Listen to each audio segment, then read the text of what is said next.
Yes. Yes. Okay. Yeah, perfect. So in territory we have the dam, the dam, the Dr. Dam is here. So what is the self-rescue zone? We have the construction of a dam in a district like Antônio Pereira, like Bento Rodrigues and Mariana, and the other locales. And we have the city or the district or the community who lives here and need to live with the dam.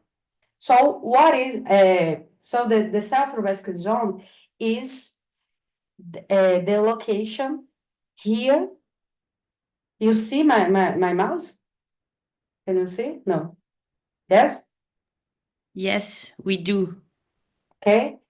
Is the part of the territory with house, with streets.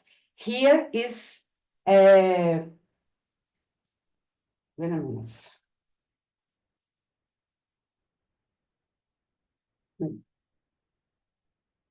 Instituto, the Israeli region locates up to 10 kilometers from the dam. So it's here, like here.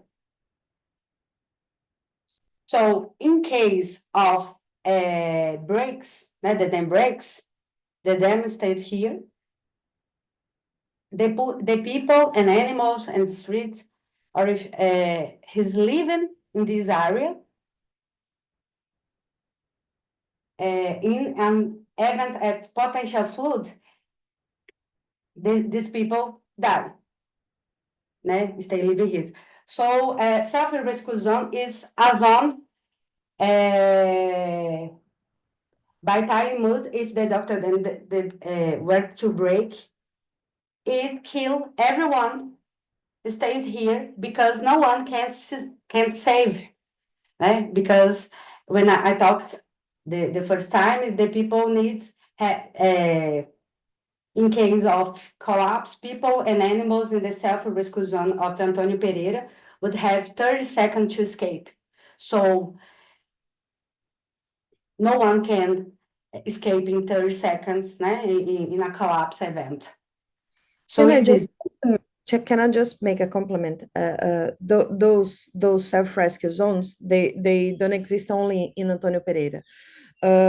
It's the area projected if in case of a rupture that no government aid or mining aid would be able to arrive in time. So the people must save themselves. So they receive training to run as fast as they can to a safe point of safety, a high place. They are instructed to keep their documents at hand and reunited so they don't lose their identities, diplomas, and everything. So it's this self-rescue zone is, we call it a killing zone because no one will save you and you have 30 seconds to save yourself. I'm gonna stop here because I want to show you something. Wait a minute. Okay.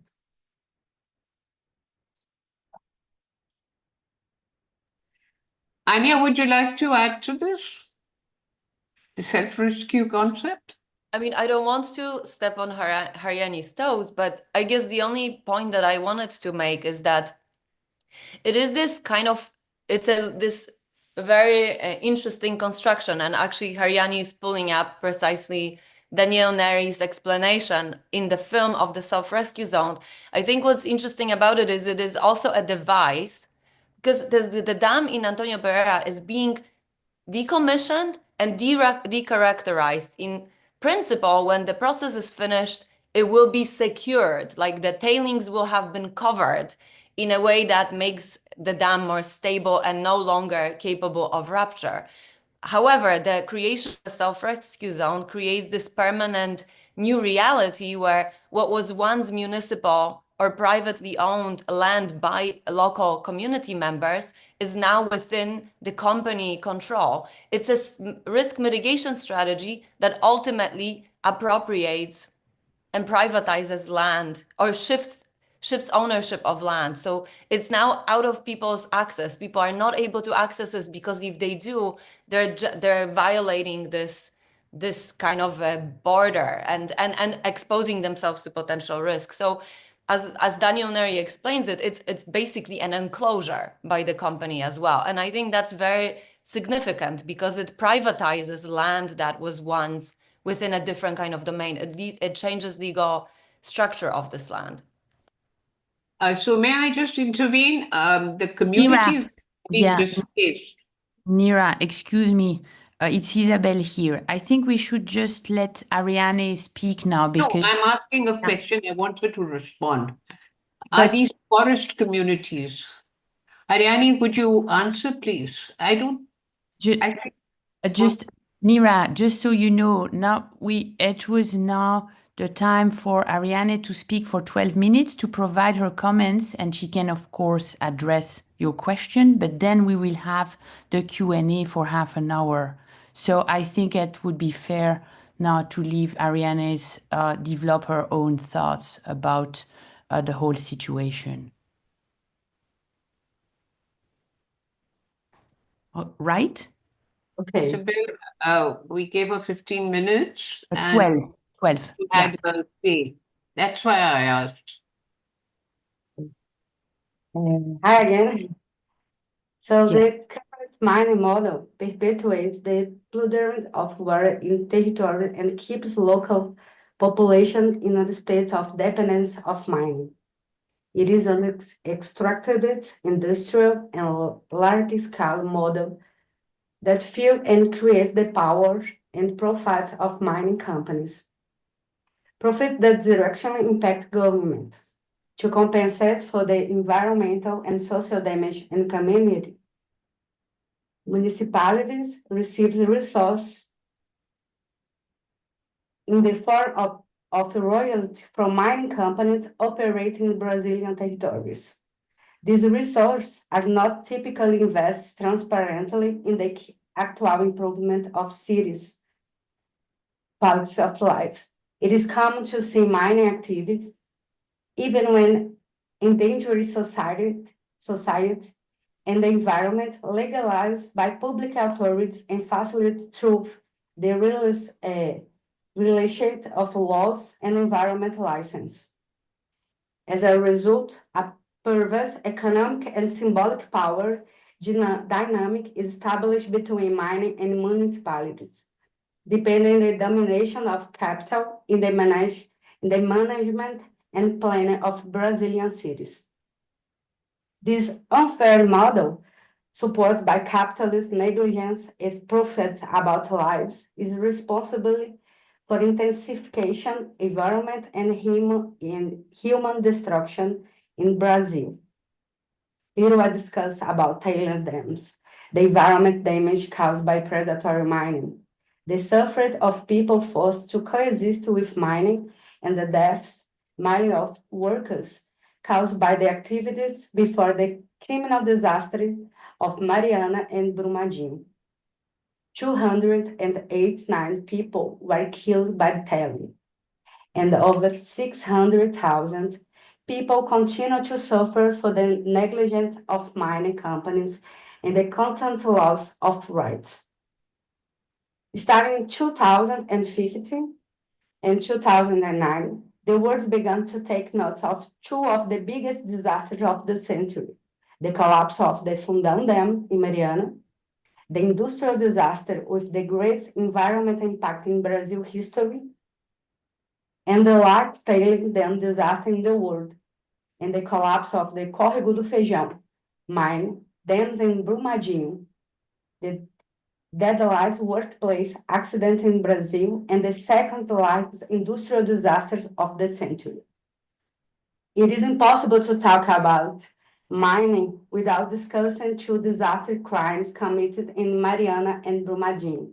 And in Guaicuy, we say crime, not just disaster, because it is a crime. These events serve as indication of what mining has caused and continue to cause. We live in an era marked by climate change, the rise of conservative and extremist government, and consequently, the weakness of environmental laws and human rights. 90 years have passed since the crime disaster in Mariana and 6 years since the collapse of the Brumadinho dams. No one has been arrested. Fines have not been paid, ways of lives have not been restored, and the possibility of further collapse remains an imminent tragedy that could occur all the territory at any moment.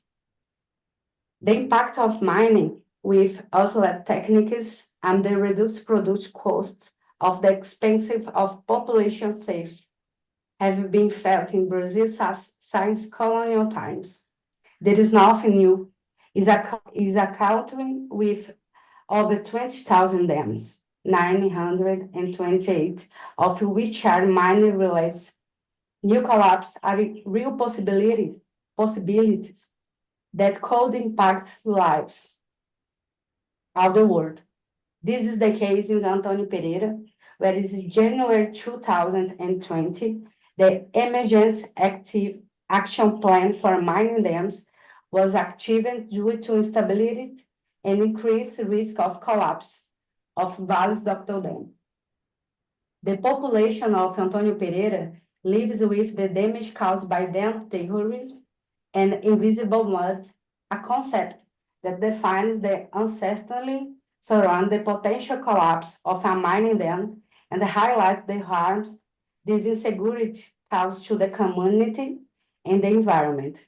The district population is directly affected by the unsettling of water and then will collapse.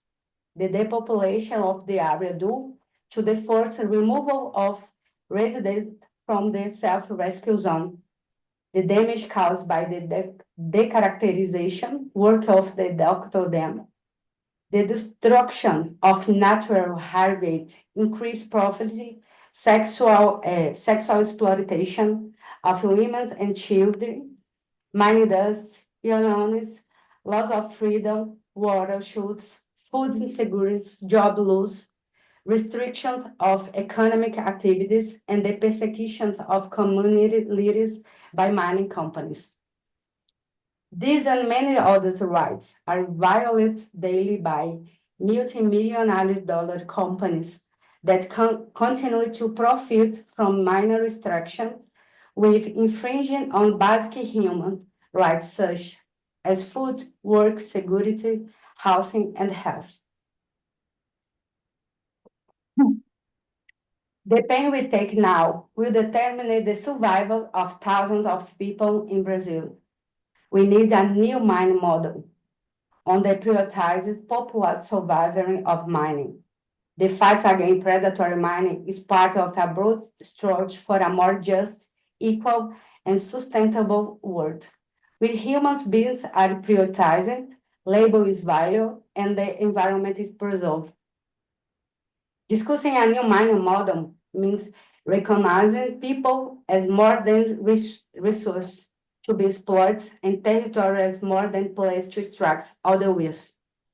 The capitalist vision of profit for profit's sake puts both the environment and people at risk, ignoring ignorance and the rights. This approach must be changed and regulated by social and environmental criteria, not just economic ones. The fight against predominant mining is not just an environmental issue, but also a struggle for social justice and human rights. This connects with other movements advocacy for a more equal and sustainable world, where human labor is valued and nature is respected. Mining as current practice perpetuates a cycle of exploitation and destructions. It is crucial to break away from the capitalist mindset of profits and end costs and adopt a model that prioritizes people and the planet. We need mining this is social just, environmentally responsible, and economically sustainable. This paradigm shift is essential to secure a future for all people in the planet.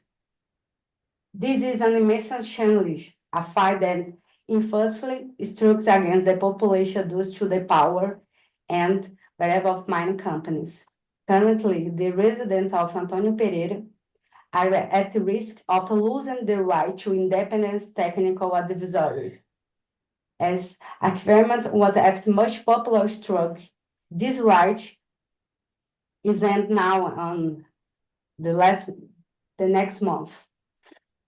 Independent technical advisory services are a guarantee of other rights.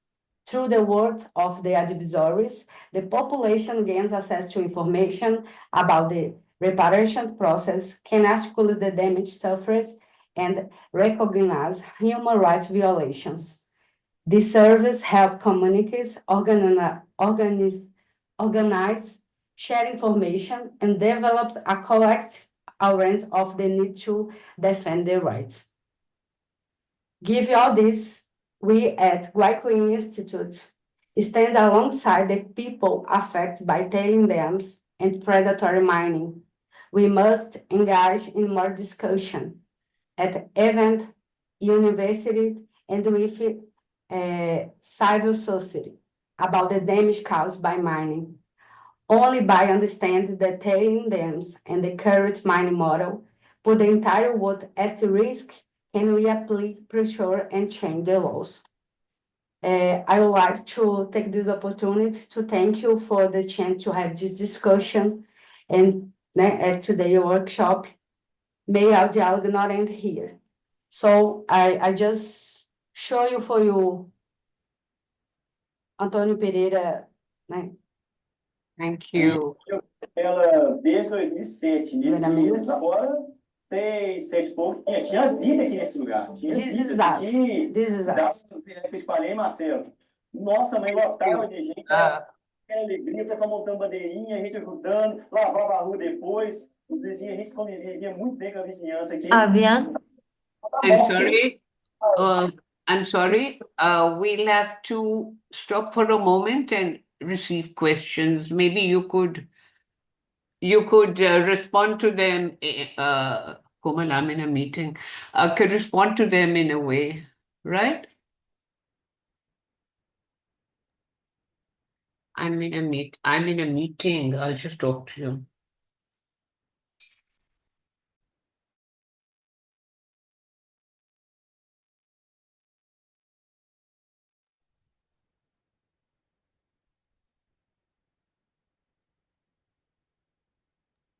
I can. Yeah, Hariane. I was wondering if we could have the questions and then you could answer them.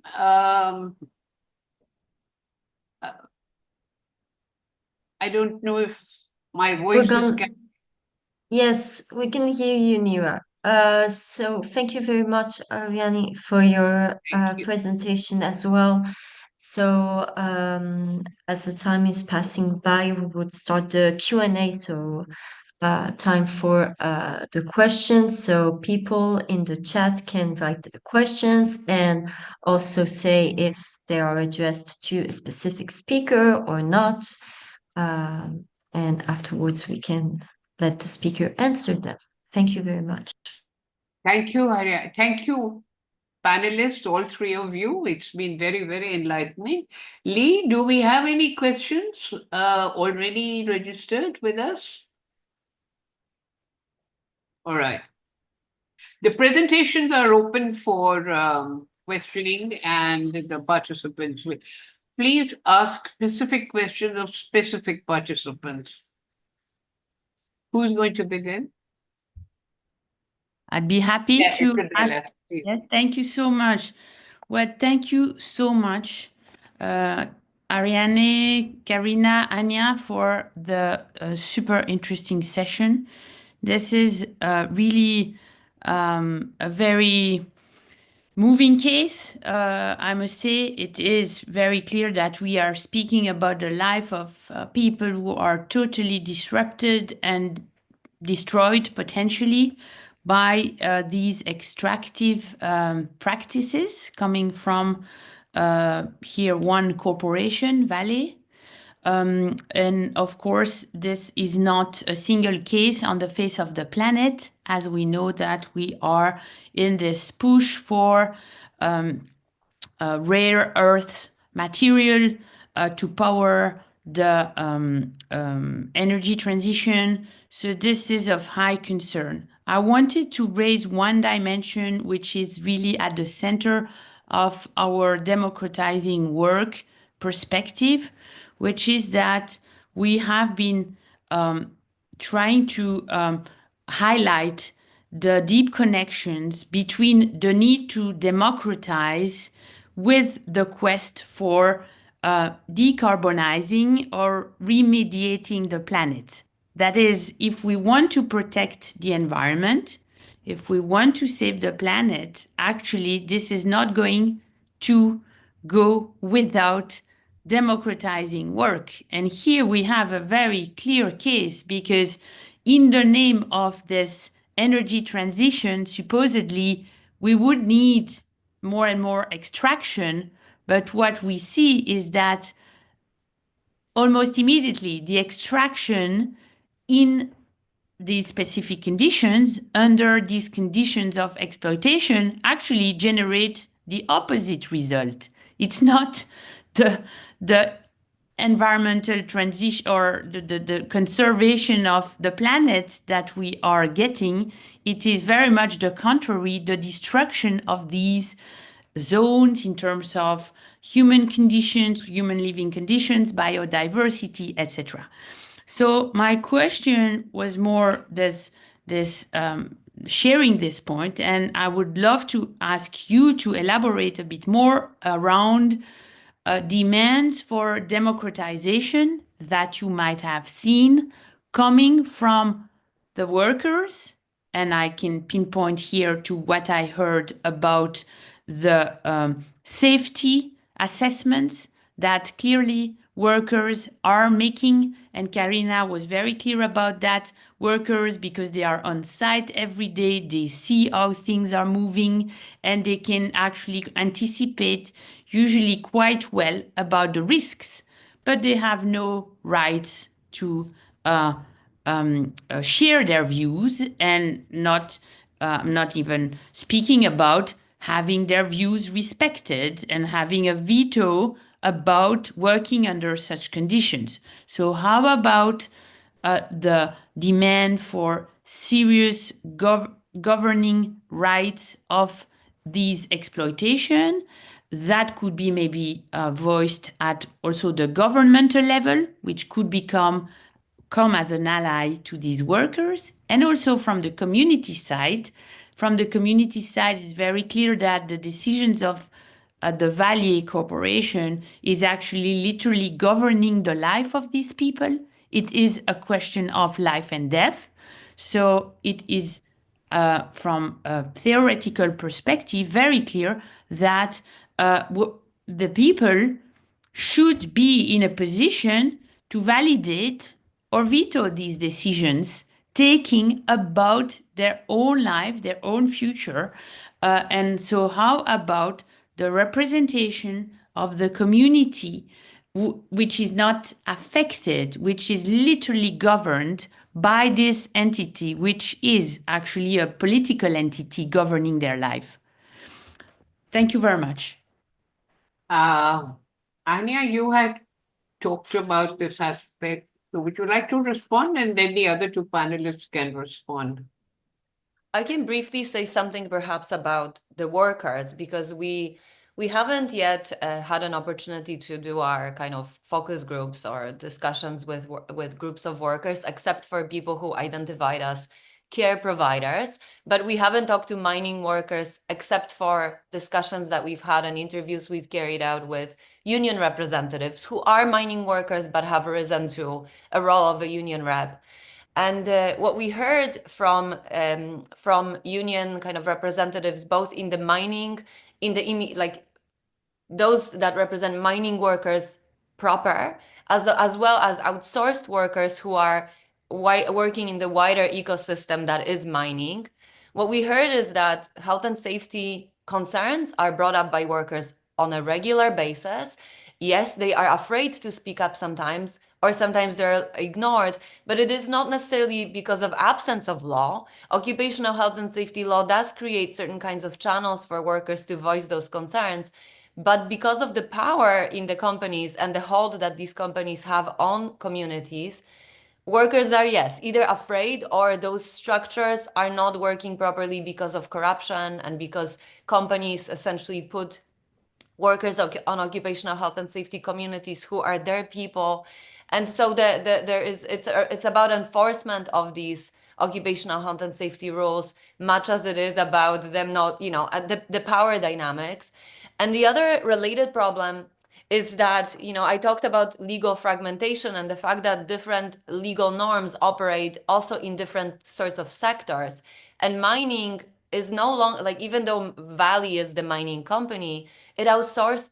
There's a lot of work that goes into mining that is not just the pure work of extraction. There are infrastructure projects, so road building, dam building, building of buildings themselves. Like, there's engineering work, all sorts of activities are within this wider ecosystem, and a lot of this has been outsourced to other companies or subsidiaries of Vale that are kind of shielded from the view. And the way that occupational health and safety law operates is that the mining code has the strictest levels of standards for social and environmental kind of protection, but that only operates for mining proper. And then all the outsourced activities, there's other regulation that applies to them with lesser standards. So, and sometimes Vale doesn't outsource full activities, sometimes it just outsources equipment.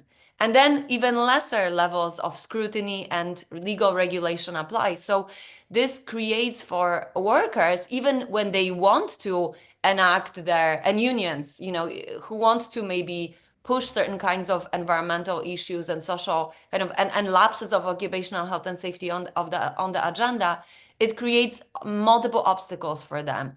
So it's the law, the kind of legal fragmentation really contributes to, it generates problems, it creates kind of conflicts of rights, and it contributes to, it creates a very difficult environment for even those workers and unions who want to, who are, not totally beholden to companies, and because they're also members of these communities, it creates impossible problems sometimes for them. That is just at least what we heard from talking to workers, but also from doing our regulatory mapping.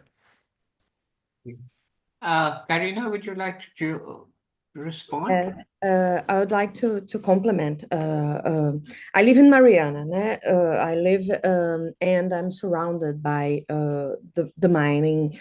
The mining.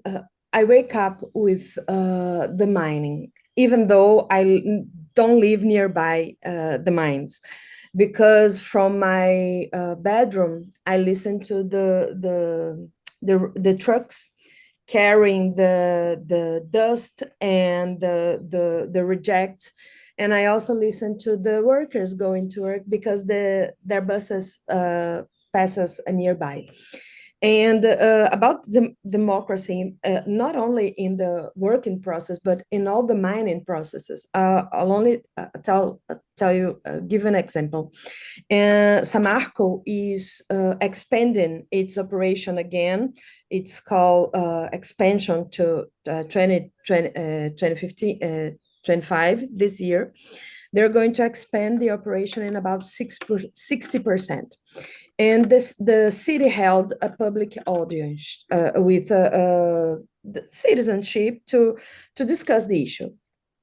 It was announced with it wasn't announced with little advance. It was near Christmas, and there wasn't a popular participation. So they comply to the regulations in form, but not in the content. They go around the regulations that they are strict and they exist, and in a way they are applied, but in the form. But in the content, they're not applied. The city, I've been living here for 11 years. And now the city has an estimated, I think it's fluctuant, population of 30,000 people connected to mining sector. So when I go to the supermarket or a restaurant, we see waves of workers that are not from here. And we see this because of their accents, and they tell us their stories. Because I'm a journalist, so we're listening. My students are listening, and they come from all Brazil to work here. And sometimes with outsourced work, as Anya pointed out, but they choose to stay here to pursue other jobs. So the problems created in health, infrastructure, housing, the population in street conditions spiked. And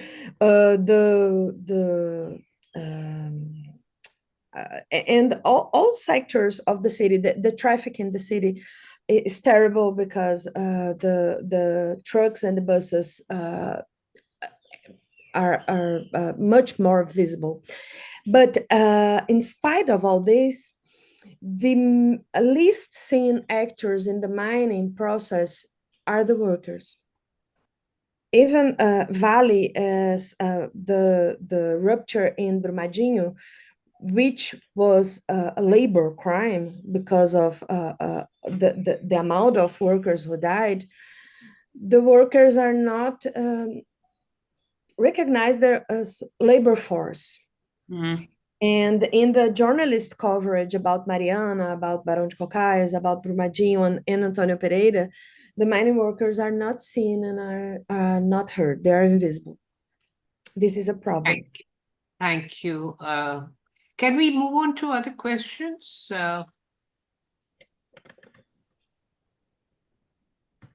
Anybody from the audience?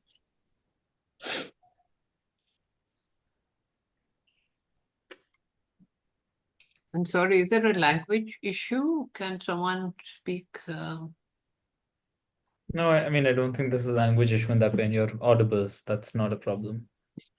Hariane, would you like to add then to Karina and Anya's comments?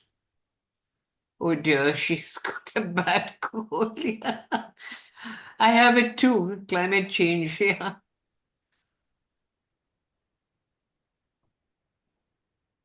Just, I want to say something.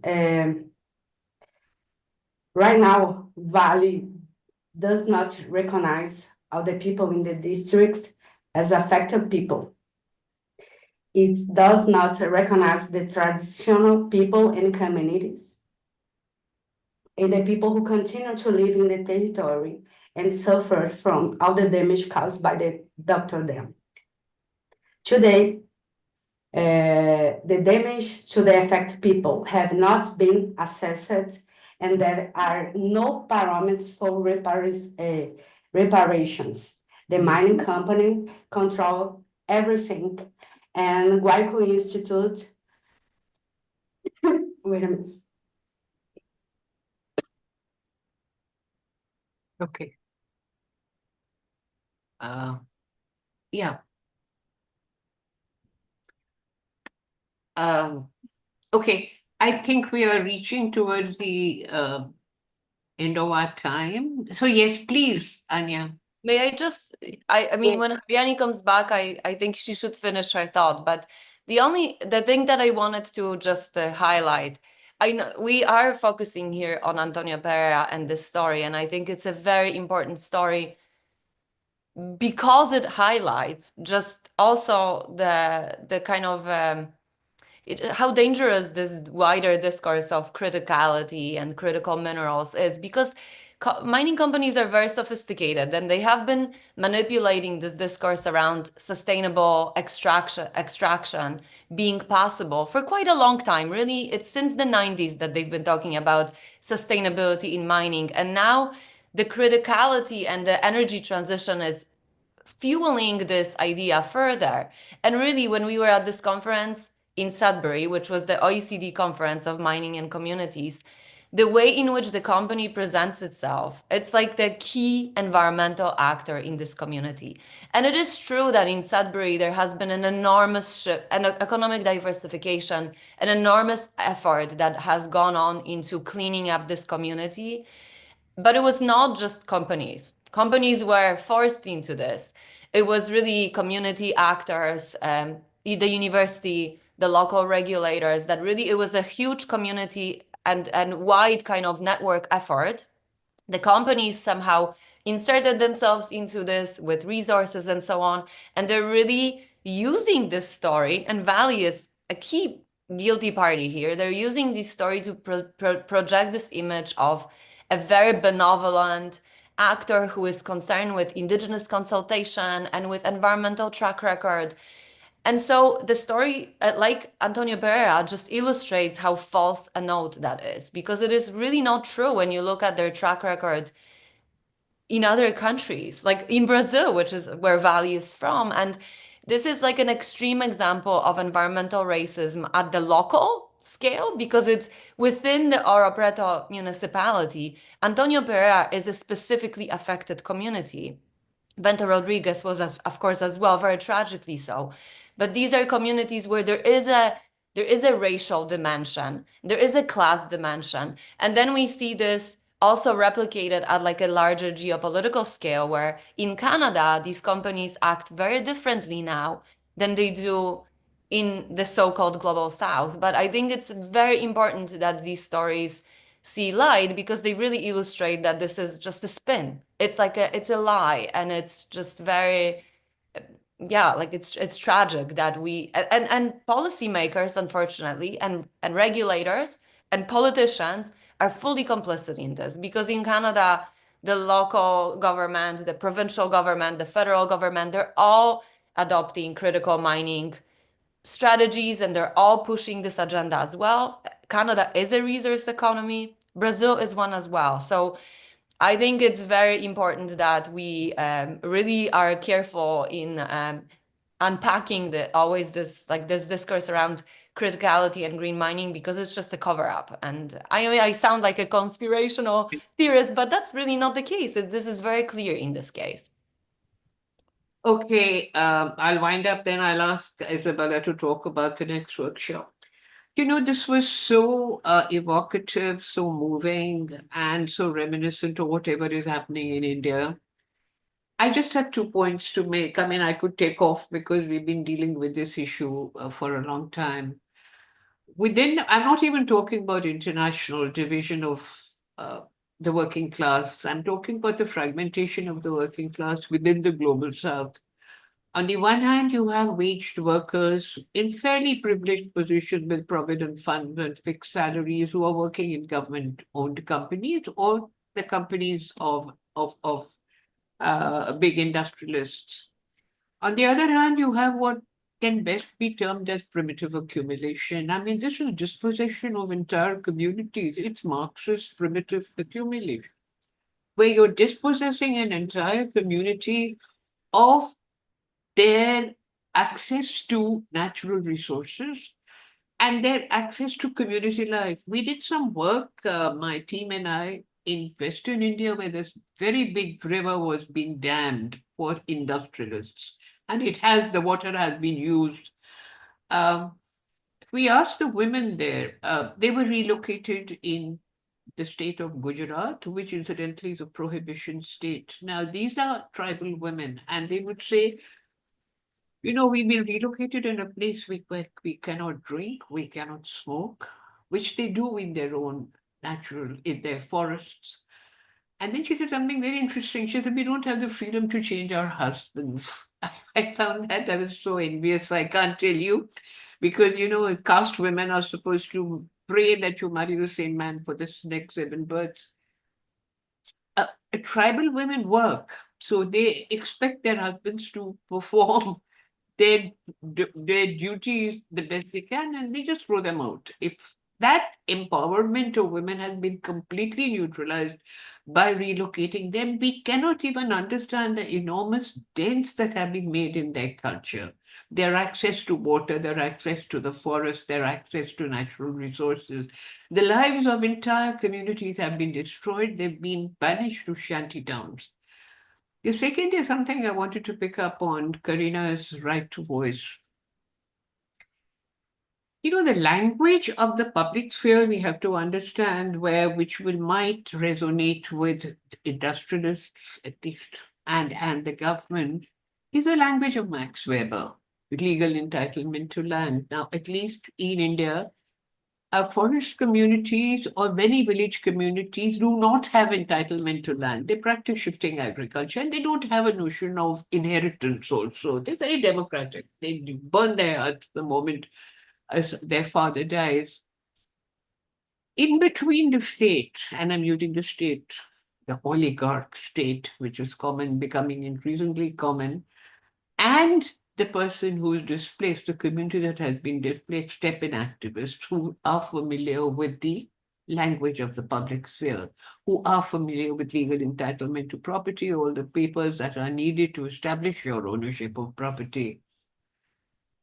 I just wonder, when will people get voice themselves? When will they start speaking for themselves? Because we are speaking for them, it is true. But it's not people speaking for themselves. We can never understand their pain, their desperation, it's a matter of, as Isabel said, life and death.